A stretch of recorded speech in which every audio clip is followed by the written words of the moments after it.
In line with the Nelson Mandela Bay's vision to create a clean and environmentally friendly city, residents from Ward 48 in Kariega expressed their gratitude when the city cleared an illegal dump site that had caused health concerns in the Thomas Gamble area. It's unhealthy and children can get sick.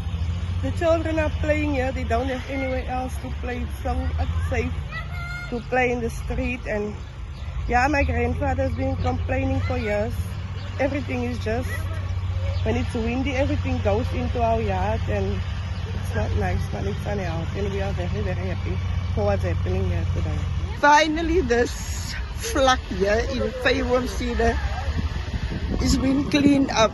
And I just hope and pray that our community, our Cedar Fairwam community will keep it clean. Because if we don't keep it clean, who else will do? Guys, stop, come dump your rubbish here and let's look after our place. Through its cleaning and greening campaign, the city has been working around the clock to tackle over 1,900 identified illegal hotspots. Residents are urged to report illegal dumping to 0800 20 50 50.